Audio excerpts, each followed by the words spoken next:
So last month I read all three of the Lightlark series books, and I just wanted to give my 2 cents on the internet about it.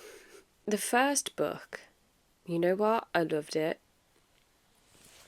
Hear me out. As a stand-alone book, I think Lightlark could have done really, really well. If you haven't read the books, Lightlark is about Isla. She is a wildling ruler. So wildling is one of the 6 realms that have been cursed. And this curse was set 500 years ago, and every 100 years there's a centennial. One person has to be killed, and in the hopes that this curse will be broken. And the centennial lasts for 100 days. After 25 days, they get paired with someone. After 50 days, they can kill each other. And that's basically the plot. Which probably doesn't sound that good. I'm not selling it very well at all. But it really had the potential, I think, to either be a good standalone or be a good series. However, it kind of got ruined mostly by the love triangle. So in Lightlark you have Grimm, you have Oro. Grimm is the Nightshade ruler. He's like the evil, villainous baddie, you know what I mean?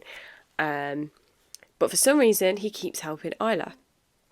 And so you're like, oh, actually, he's quite nice. He's helping her. Maybe he's misunderstood. And then you've got Oro, who is the king of Lightlark. He's a sunling. He's golden. He's like the nice guy. He's a bit moody, but you know, there's nothing evil about him inherently. And Isla has an interest in both of them. Of course she does. It's the whole Twilight, Edward and Jacob. There's literally, as a big twihard, as a child, as a teenager, and still now, I mean, literally like 2 videos ago, I posted about making the Angela blanket, so... It is literally that, and it was a big thing. If you remember, you had Elena with Damon and Stefan. It's always the female protagonist, 2 blokes, one's good, one's evil, and or like the perceptions of good and evil, and she has to choose, and it's just so overdone in my opinion. And this book, yeah.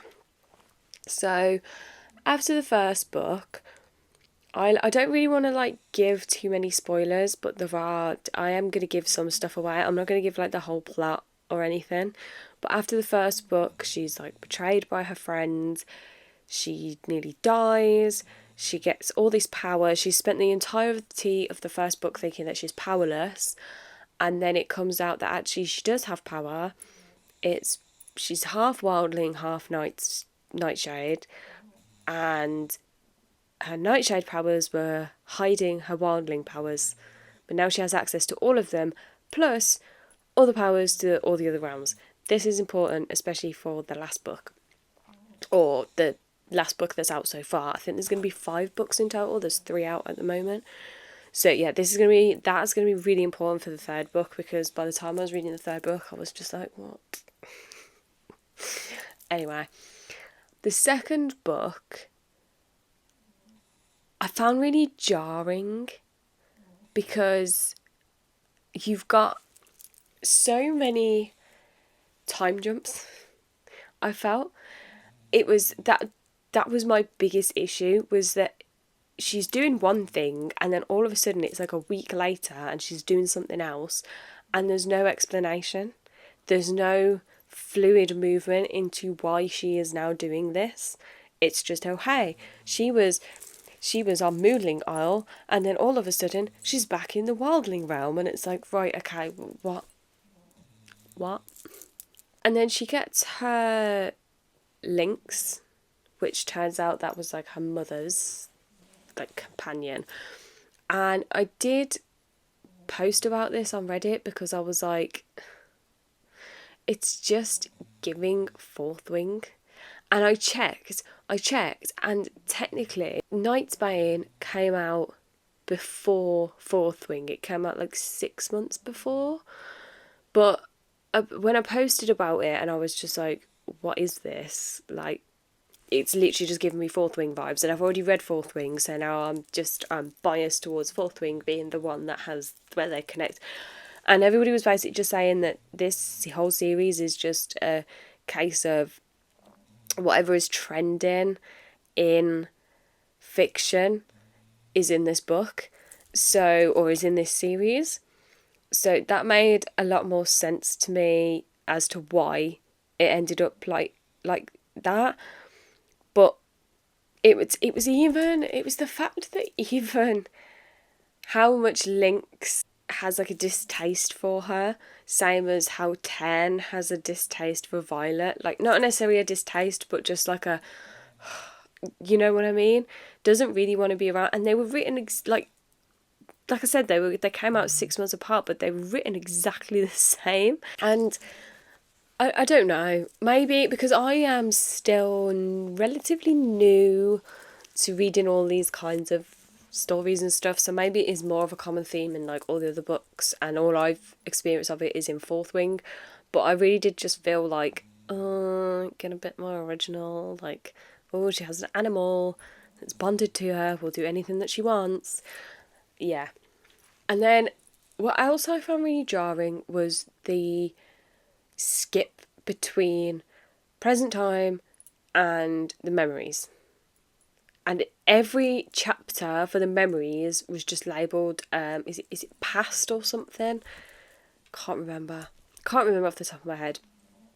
But they all have the same chapter title, which I find really hard to then keep track of what I'm doing and stuff. You know what I mean? Like, if I need to go over and just recap or read back a bit, I'm like, well, which chapter was it? Because they're all the same. They all have the same chapter name. But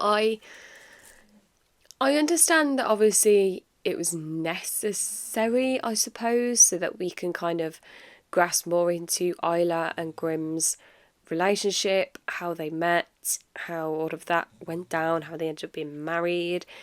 But it's, again, like, it's all very rushed, I feel. Like, the ending of the first book, so much happened at the end of that first book in one chunk, and then the second book just seemed to follow. It was like a load of nonsense, but also a load of stuff happening at once. I don't know, but the memory scenes seemed to be more like filler. I didn't really feel like most of them really gave anything to the story other than, oh, she's passed out and she's going to hope that Oro doesn't see that she's remembering this stuff. You know what I mean? And then her whole relationship with Oro as well was just weird. I'm sorry. It's weird. They have no chemistry, which is so strange to me, because it's like, you're writing these characters. Why can't you write them to have a bit more something going about them? With Isla and Grimm, it's very natural, I feel. I am Team Grimm. I'm going to say that. I am Team Grimm, but it's more of a natural feel between the characters as you're reading about them, whereas Isla and Oro, it's kind of like, oh, well, he's the good guy, so I chose him. So I guess this is my life now. And it just doesn't translate very well on the page. It's like watching two really bad actors try and play a couple together when you could just recast the actors. Why were they written like this? Ugh. The one thing that I do like about it, I'm not really, like, I've read books with spice in.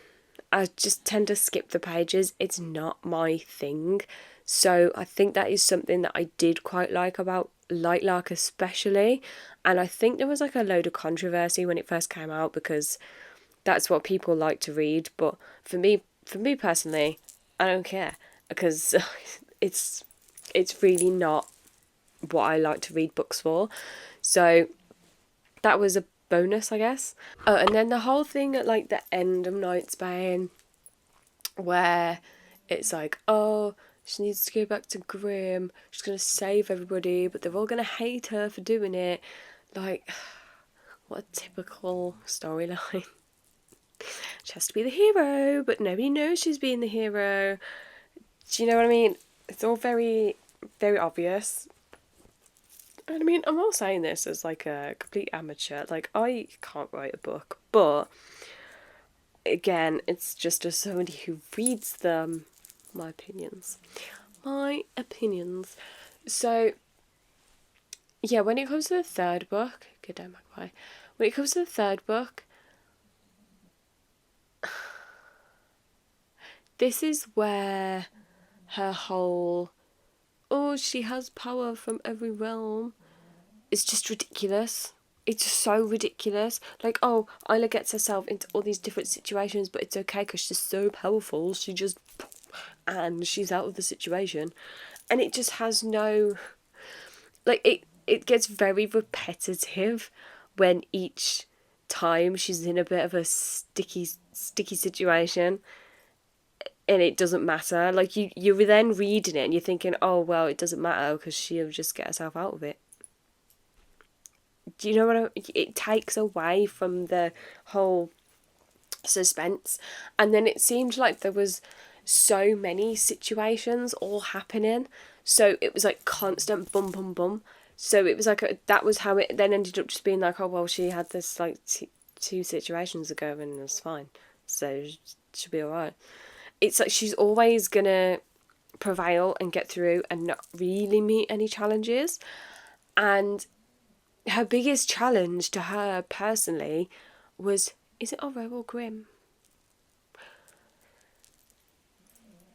It's like Eclipse. It is. It's like Eclipse. Third book. It's like Eclipse, where she's like, "Oh my god, well I'm engaged to Edward, but then I like Jacob." It's the same thing. She's like, "I'm back with Grimm. We're married. I'm here, but I'm not really here because I'm still in love with Oro. But actually, no, I'm falling in love with Grimm again, and I just don't know what to do." Oh my god. And I understand that the character is supposed to be a teenage girl, but were we really that bad as teenagers? Especially with someone who's supposed to have so much responsibility on her. You'd think that she wouldn't be privy to usual teenage issues, but I don't know, it's also over dramatised. It really is. And there's 2 more books coming as well. And isn't it like a movie? I think they're making it into a movie, aren't they? Don't get me wrong, I probably am going to read the next 2 books just because I've come this far. I've committed. So I kind of have to. Well, I don't have to, but you know what I mean. And there is 2 books coming. One's from Oro's side and one's from Grimm's side. So we get to like hear their points of view. But I'm not sure when they're supposed to be set. Should we have a look? Oro and Grimm. Book. Ah, there we go. Grimm and Oro, Dueling Crowns Edition, a Lightlark Saga Deluxe Companion Book. 2 brand new romantasy novellas in 1 deluxe novel-length volume written from the perspectives of Grimm and Oro. Why can't I find what it's supposed to... This is a Lightlark Saga Deluxe Companion Book. It doesn't say like which book it's companioning. Do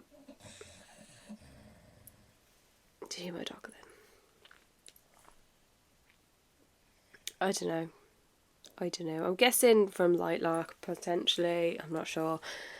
But it's due out in September of 2025, so only a few months away, really. So probably I'm going to read that as well. But I do just feel like it's... I don't know. I felt like the second book in particular was just a lot of drivel that you didn't really need for the plot. It could have been done differently, like perhaps a spin-off of Isla and Grimm in the past.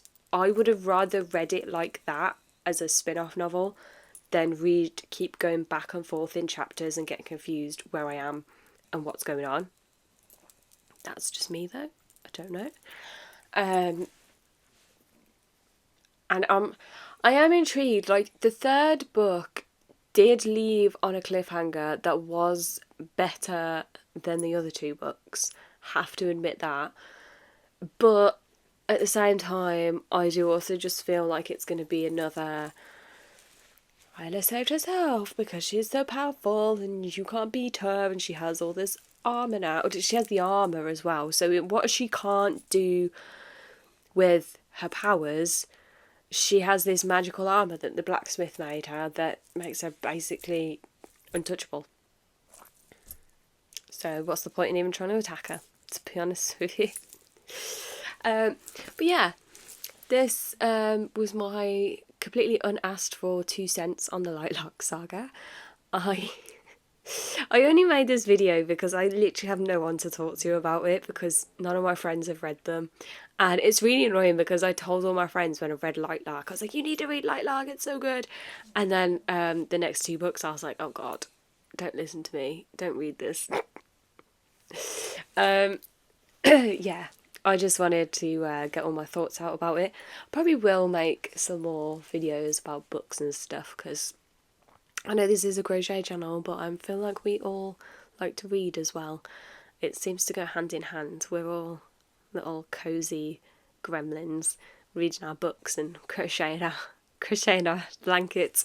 So yeah, anyway, let me know in the comments, have you read Lightlark? What's your opinion? Do you like it? Do you feel the same as me? Do you really enjoy it?